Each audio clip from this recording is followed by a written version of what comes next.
Hi friends, మనం అలసందలో టమాటా curry ఎలా చేసుకోవాలో చూద్దాము. ముందుగా అలసందలో శుభ్రంగా కడిగి సన్నగా ముక్కలు కట్ చేసుకోవాలి. దాంట్లో కావాల్సినవి టమాటా, ఆనియన్, పచ్చిమిర్చి, కొత్తిమీర, అవి కూడా సన్నగా ముక్కలు కట్ చేసుకొని పెట్టుకుందాం. ముందు కళాయి పొయ్యి మీద పెట్టి ఆయిల్ వేసేద్దాము. ఆయిల్ వేసుకున్నాక ఇవి కర్రీ అన్నంలోకే కాదండి, చపాతీల్లో కూడా చాలా బాగుంటుంది. మనము ఆనియన్ కర్రీ, ఆలు కర్రీ చేసుకుంటాం చపాతీలోకి, పూరీలోకి. అలా కాకుండా అప్పుడప్పుడు ఈ అలసందల కర్రీ కూడా చేసుకొని చూడండి, చాలా బాగుంటుంది.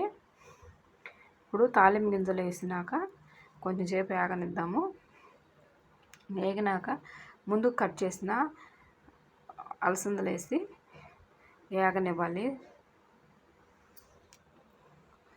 ఇలా వేగినాక మనము ముందు కట్ చేసిన టమాటాలు, ఆనియన్ కూడా వేసి వేగనిద్దాము.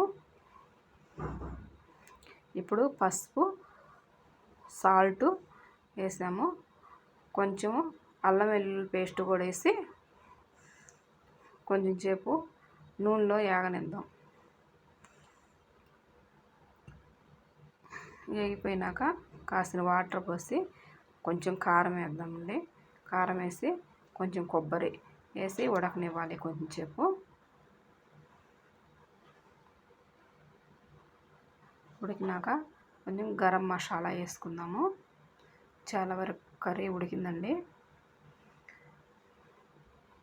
ఇప్పుడు కొత్తిమీర వేసుకుంటే కర్రీ రెడీ అయిపోయినట్టే. కొత్తిమీర వేసుకున్నాము, కర్రీ రెడీ అయిపోయిందండి. ఇది మనము గారెల్లో కూడా అప్పుడప్పుడు గారెలు వండుకుంటాం కదండి, గారెల్లో కూడా ఏ చట్నీయో కర్రీయో చేసుకుంటాం కదా, అట్లా కాకుండా ఇది కూడా చేసుకొని తినొచ్చు, చాలా బాగుంటుంది. ఇప్పుడు ఈ చపాతీలోకి ఇలా నంచుకొని తింటే చాలా బాగుంటుందండి.